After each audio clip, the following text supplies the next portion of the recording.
Hello everyone, hope you guys had a good breakfast.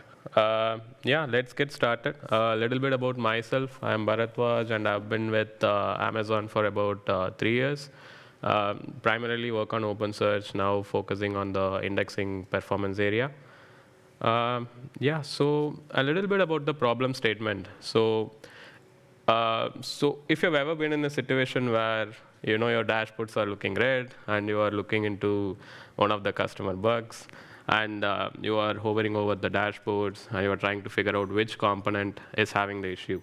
So generally, these dashboards are powered by aggregations, right? So, and what are aggregations? So aggregations are nothing but these graphs which help you summarize and analyze the data. And there are metric aggregations which are basic, like sum, maximum, average, percentiles. And there are bucket aggregations like those ones, which helps you group the data into buckets. For example, a histogram or a Hartley histogram bucket groups the data into each hour. So what powers these aggregations? That is the aggregation framework. And it is quite powerful. And it has support for a lot more aggregations than what I showed here. But it has its limitations because the aggregation latency is directly proportional to the number of documents. And also, if an aggregation query has more than one field involved in it, that also increases the latency. For example, this is a simple example of a log workload where the number of documents associated with 200 success status is more, and of course the error status is less. And if you see, for 200 million documents, the latency is 4 seconds, and for 3,000 documents, the latency is very minimal, 5 milliseconds. But as a user, you would like a predictable performance, right? Because the query on a field is same, as in its status equals something. You would expect same latency, but that's not the case today. So is there any existing solution for this? We do have index rollups and index transforms. So what they do, they reduce the data granularity and they summarize the data. But it has their limitations as well. Because they have to summarize the data, they have to use aggregations. And when these jobs are running, they are quite heavy. And they generally affect any active indexing throughput. And also, they are not real time. So there is like a delay in availability of these solutions for the queries. So what could be the solution? So, I mean, the spoiler is in the topic of this session. So we can use star-tree index to solve this. So this is inspired from Apache Pinot's implementation based on star cubing paper. So this is a multi-field indexing technique, and it specifically improves the performance of aggregations. We'll talk more about what is multi-field indexing, but basically it stores the pre-computed, pre-aggregated values as part of the index, and that should speed up. And also it is configurable, and you can trade space and time. We'll again talk more about the configurability as well. OK, let's start with a simple example. So let's say you have these many documents, and you want to query the number of documents and average size, let's say for any of the status or any of the API. So let's say for status 200, you have to calculate the average size. Then you have to go to 6 different documents, and then you have to do the average. So that is the current framework. And if the number of documents increases, then the query performance regresses. That is the current limitation, right? So let's see how we build star-tree first. So what star-tree does, right, is that star-tree basically takes the dimensions or the fields involved in the query as part of each level. So for example, first it goes to the status dimension or status field, and it takes the unique values like 200 and 400, and it creates nodes. Similarly, for 200, what are the unique values present? Bulk and search. So we create nodes for that. And similarly, for 400, we create nodes. And the next, the star nodes. This is where the term star-tree index comes from. So a star node basically contains the aggregated value of all the children nodes, right? For example, for 200, the combined aggregation of bulk and search will be in star. So you don't have to go to individual children nodes to get your result. You can directly go to the star node. So yeah, and finally, your star tree looks like this. So you have created, in the previous slide, we have created star nodes whenever there is more than one children, there and here. And now we also have to extend the star node itself, because the star node contains all the unique values in API dimensions. So the status, the star node in status dimension will further get expanded, and all the unique values in API dimension will also be there. So now, so how does this get used? That is the #1 question, right? So in the previous example, we said that for 200 status, we have to go through 6 documents, whereas here with this particular index, you can go to 200 and star document, which is, I think, the the 7th document. You get the result in a single document. And similarly, let's say you want to find any average for 200 and bulk. Again, 200 and bulk, the first document, you straight away get the answer. So yeah, that's where the performance comes from. And we also spoke about the configurability, right? So in the previous example, you got the result in one document always in this tree. So 200 and bulk, any combination, you will get the result in one document because the configuration was like that. But let's say that because the trade-off is that it takes too much space. So if you want to reduce the space and you configure max leaf docs as 2, then you are saying that for a particular node, I can traverse up to 2 different documents. So then in this case, I reach 200, and I go to bulk and search, and I find out which document matches my query. So at most 2 documents.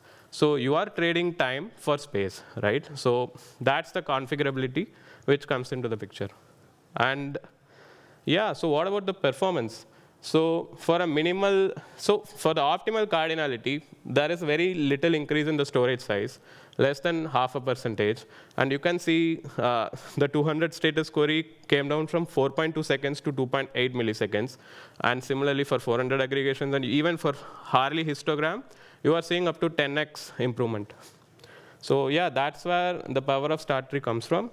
So now we will look into the journey of star tree, how it originated, how we did POC, and how it eventually became a feature. So yeah, I mean, couple of smart engineers from our team, Bhaktavar and Prabha, so they were looking into the query workloads, and they noticed 2 things. So one is that mostly many fields are involved in a particular query. And second, OpenSearch and Lucene, they create indices for single field. So that increases storage, and that also limits the amount of opportunities for these multi-field queries. And third, there is no pre-computation which we are doing today. And when they came across star tree index, it kind of solves all these issues. You do pre-computation, and it is a multi-field indexing technique. So we started exploring it, and that's when we started doing the POC. So yeah, the very first question is, obviously, how do we integrate star tree index into existing architecture of OpenSearch and Lucene, right? And so the very basic idea behind Lucene is that it has this extensible codec, which has ties to multiple file formats. So doc values is your columnar format. BKD is something which we discussed yesterday. It's your range index, or a binary tree which is used for range queries. And postings is your standard text index. So we were thinking whether we can extend the codec to have a brand new format for star tree, which means you have to implement a custom field type and add documents around it. Or since these aggregations are derived, can you rather use an existing file format? And that's where we went with, that's the approach we went with, because when we went with integrating with doc values, so we didn't have to basically go through the add flow. We were able to create the star tree index during flush and merge operations. Merge is a background operation, and that had very less impact on the indexing throughput. So that's the main reason why we went with this approach. And secondly, so how do we prototype faster, right? So once you have the index now we need to see for various queries and various aggregations, how to make, whether stat tree can be supported and how to prototype faster. So for that, we basically introduced brand new queries and brand new aggregations, which are completely different from the existing queries, so that we can prototype faster.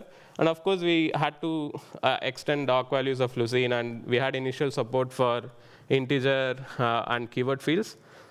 And finally, the most important part is you have the indexing structure, you have this, you have built search for it, whether the benchmarks are satisfactory. So we measured throughput, latency, CPU, memory for both indexing and search.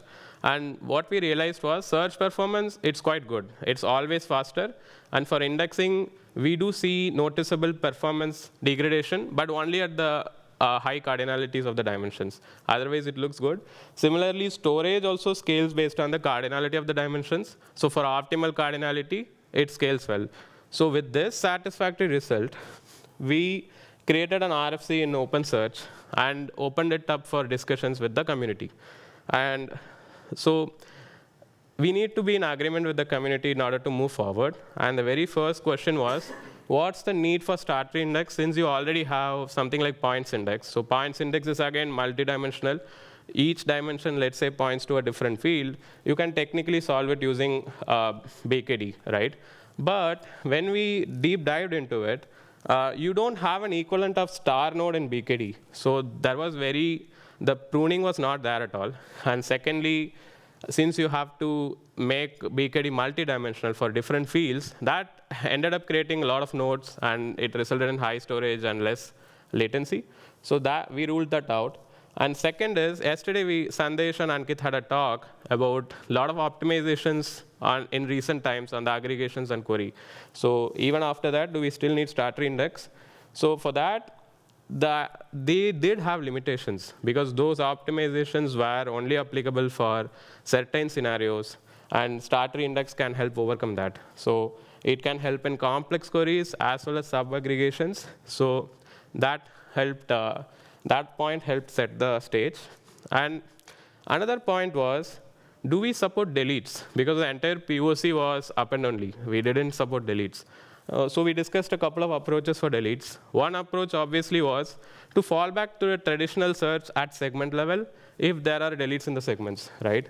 But the problem is, all the segments could have one deleted document, which means your performance is not predictable. That is one of the tenets we took for stat tree. So we didn't go ahead with that. And this one, basically during merge, periodically we merge the segments. At that time, can we create the negation buckets and then merge? When you are merging the stat tree to create a new stat tree, can we do negation for the documents that are deleted? That is also an approach we considered, but if the number of documents are huge, let's say 40 to 50% in a 10 million document segment, then the performance becomes bad. So we again parked it for later, but we discussed these options. And let's talk about some of the optimizations we did. So again, so when you create the segment, let's say 1 million documents and 2 million documents. So one way of creating, so these segments get merged as part of Lucene to form a bigger segment, right? So one way is to do rebuilding the stat tree during merge. So what happens during that? Like you again have to process all the documents as part of the segments, which helps in high resource consumption. And we took this approach where you have already created the stat tree for these segments. Why not use the existing stat tree structures and merge the stat tree instead? So instead of processing a lot of documents, you are processing fraction of documents to create the new merged stat tree. So that is one of the optimizations we did. And also, this is a very common use case, right? So everybody uses date field for any of the queries because they generally want to do the queries for a particular range of time. So, and of course, we support milliseconds and nanosecond cardinality or granularity for time. So that automatically becomes high cardinality, right? So, but it is important. We cannot just say we won't support date. So how do we support it? So what we did was, we rounded off the date and we made it configurable. So as a user, you can configure your intervals between second all the way up to year. So whatever timestamp is there in the original document, that gets rounded off based on whatever you have configured. Let's say it is day, it's rounded off to the day or half an hour or minute, and that gets saved. And that reduces the cardinality of the date dimension. So yeah, and the very important part of this piece, we spoke about multi-field index. So all the current codec supports one index per single field, right? So we created a new codec in OpenSearch, which extends the Lucene codec. This is a composite index codec. So it is meant to build multi-field indices, with the first implementation being starter index. So as you see, doc values writer, during its flush and merge, we build the composite index. Similarly, in the doc values reader, we have provided the functionality to read the composite index. And today, the composite index is starter index, and this can be extended to any index in future. And yeah, these are the main takeaways after we did RFC. So as we discussed, we created a new codec for multi-field indices. And other thing which we wanted to do was, in the POC, I said that we created different queries and aggregations to prototype faster. But in the production, we want to completely abstract it. So the users will continue hitting the same queries. Internally, we will decide whether to use starter index or not. And also, we decided to go ahead with append-only index. So deletes are not supported as of today. This helped focusing on the best experience for now to start with. And if needed in future, we can support deletes. And also, this is kind of a surprise for us. So OpenSearch by default supports arrays as part of any number field. So, and we realized that arrays is something we cannot support with starter index. So that also is something which came after RFC. And as a user, how do you use starter index, right? Yeah, so let's say these are different graphs or dashboards, use cases that you have. And let's say you want to do count of requests per operating system, or you want to check the, for a particular operating system, what is my status distribution, or average size per operating system. So since you are mostly operating on the status and OS as part of the queries, those become the dimensions.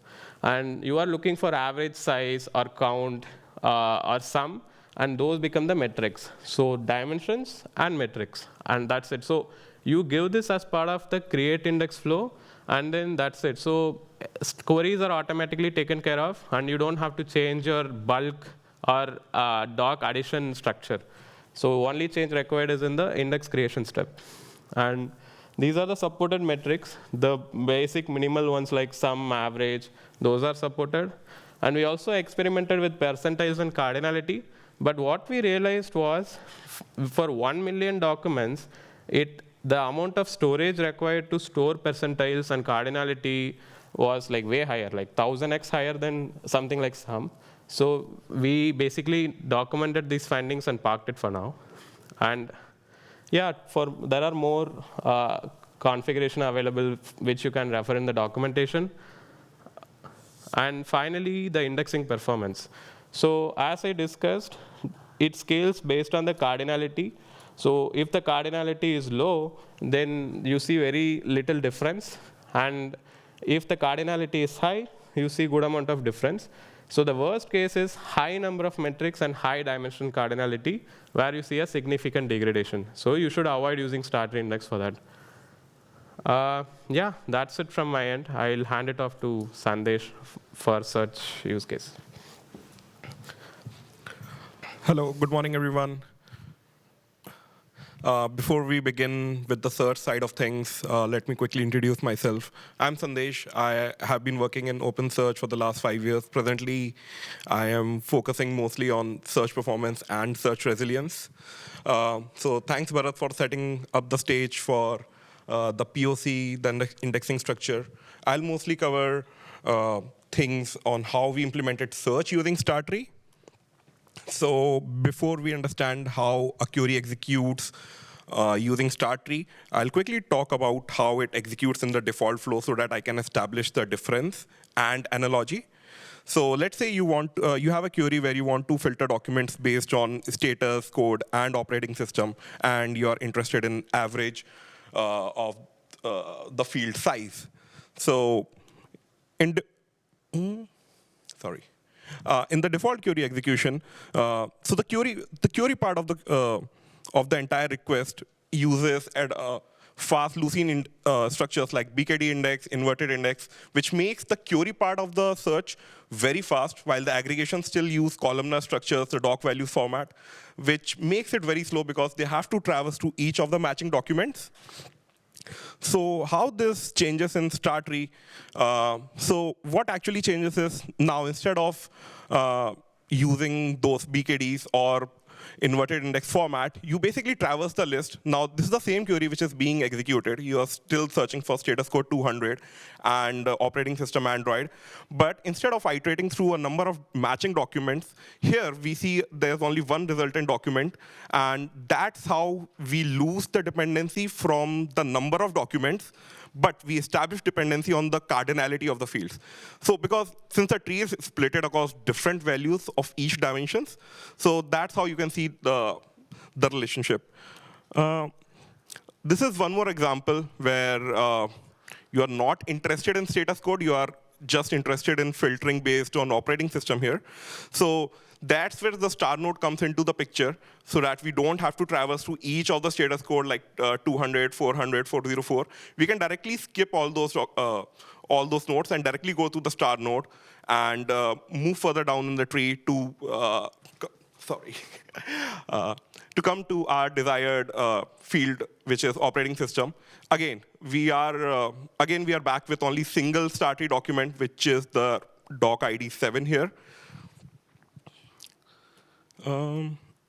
OK, so just to summarize the difference between default query execution and star tree query execution. So basically, we run the query on the index structures like BKD, posting enums, whatever, and we get the matching doc ID sets, which we further pass it to different aggregators. Each aggregator is responsible to collect the relevant field and update its own bucket. While in star tree, in star tree, we first need to ensure whether a query can be resolved using star tree or not. Let's say you have a query on a field which is not part of your star tree dimensions. You cannot do it. In that case, we do revert back to the old flow, which is, you don't revert back to the old. Basically, you don't use star tree and revert back to the old flow. While if you can use star tree, so what we actually create is a star tree filter. So I'll talk about it more in the next slide. So what this star tree filter does, is it basically creates a query which the star tree can understand. We can't run our regular query on star tree, so we convert it into a star tree filter so that we know, OK, what to collect, what not to collect. And this star tree filter, when it helps traverse the star tree, it gives us matching star tree doc IDs, which are then passed into our star tree aggregators. Again, you have less number of documents now to collect, and you get the same result, and you terminate, and you don't revert back to the old flow. Talking about star tree filter, so star tree filter basically defines, like, for all fields, what is that you need to collect. So currently, we have like 4 supported filters right now. So each of the filters, they are mapped to for each of the fields in your query, which the star tree needs to understand. So to understand it better, I'll walk through one of the examples. So let's say this is the same query which we were trying to understand in the previous example. So it's kind of like intuitive that a range query transforms to a range match filter, and a term query or a terms query will map to an exact match filter. And since we are interested in the metric of average of the field size, so we also need to ensure that the average metric of field size is present in star tree. But these two will become your the dimension filters, which will be part of your star tree filter. This will help traverse the star tree and decide, OK, what to collect and what not to collect. Again, one more example. So one key difference is between a normal query execution and start-tree query execution is, so the normal, so the you can see the part in query which is range. That is your top-level query. So in the regular flow, the query is only that part. While in start-tree traversal, you also need to incorporate whatever you want to aggregate upon. So let's say we want to aggregate the buckets based on operating system. So this will also become our one of the filters that we need to ensure is present in our start tree filter, so that we don't have to traverse the start tree multiple times. To summarize, and to basically state the difference between the two and to establish analogy. So in a regular query execution, your query is just a top-level query, while for the start tree, you basically create a start tree filter, which helps you traverse start tree. It gives you resulting matching start tree documents, while with top-level query, you get the entire document set. The regular matching document set is passed to the aggregator, which collects the bucket, while in that case, it is passed to a start tree aggregator or a start tree collector. So some of the queries which we have supported now are listed here. The terms query, range, some of the Boolean queries. These are some of the aggregations which we can resolve using start tree. So we talked about the indexing journey, the search journey. On search side, we still have a lot more queries to support. Currently, these are some of the queries which are being worked upon: date range query and nested aggregations. So these are currently in, I think, testing phase right now, which will be available in later releases. Now, coming to benchmarks, which is the most key part. Like in POC, we did had specific queries or new aggregations which were used to do POC, but final benchmarks is what people are actually interested in. So again, I think we were able to see the same results. We could see that, okay, that we don't have dependency on the number of documents anymore. We still have the dependency on the field cardinality. That's why we are able to get a predictable latency, which you can see, like, I think the default query latency Bharat already showed in the previous slides. But you can see the start tree query latency using different configuration. This N is the max leaf docs, actually. In both the cases, you can see running both the queries result into similar latency. Faster throughput. So one advantage of running queries quickly is that you can run a lot of queries at the same time. So that's how we see increased throughput in different queries. These queries were basically date histograms with different filters. And you can see ranging from 0.06 QPS to almost 2.01 QPS was a big win for us. These are some more miscellaneous benchmarks we had. So yeah, even in some of our worst case performing scenarios, we were able to see 40% better latency. The best case scenario is actually hard to quantify. I mean, because since you're directly dependent on cardinality and not the number of documents, so it's easy to actually go over 1000x in some of the scenarios.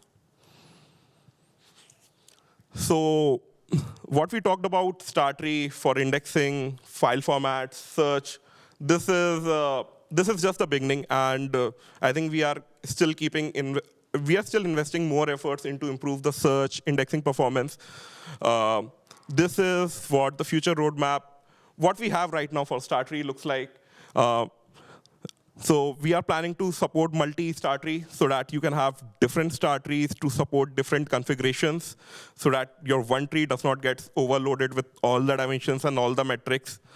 Support for deletes and updates, as Bharat already said, if we feel the need about it and if the user community is interested, we will work on it to get it. But again, deletes and updates is more of an OpenSearch problem and not just a start tree problem. Start tree file format enhancements. We we have better file format enhancements, I think, in text, which we need to experiment on. More aggregation support. Again, right now we have limited queries which we are supporting. We are planning to increase the coverage across all the aggregations and different field types as well. Yeah, so I think it has been some time since we have started working on Startree, and we could not name, I think, everyone who helped contribute to Startree. Here are some key contributors who helped in design reviews, code reviews, and code contributions. With this, I think, yeah, we will end up our talk here, and we will leave the stage open for any questions. Thank you. I have to walk around the mic. So, yeah, so I'll walk around the mic if anybody has any questions. Thank you. Hello, thank you for your presentation. Very interesting. I'm wondering, do you have any numbers about the impact in size when using this type of indexes? So yeah, it again depends on the cardinality. So generally, let's say you have 1:100, then we have seen very little, like 0.5 to 1% storage increase. That's it. But as for what I'm trying to say is, for every 100 original documents, if there is one Startree document, then that is like kind of the point we have to have. If the cardinality is higher, then the storage also goes for toss. But still, it could be up to 20% during our benchmarks in the worst cases. Thank you. Hi. There is an increase in the latency of indexing when enabling Startree, and more or less in percentile, how it is. Yeah, so what we did, we benchmarked with NYC taxis, and we pretty much added all the dimensions and added all the metrics. In that case, we we had 20% degradation. But CPU-wise, we still hold up well, actually. So the nodes were stable. It's just that it took a lot of time. Because when you build the index, you have less number of documents.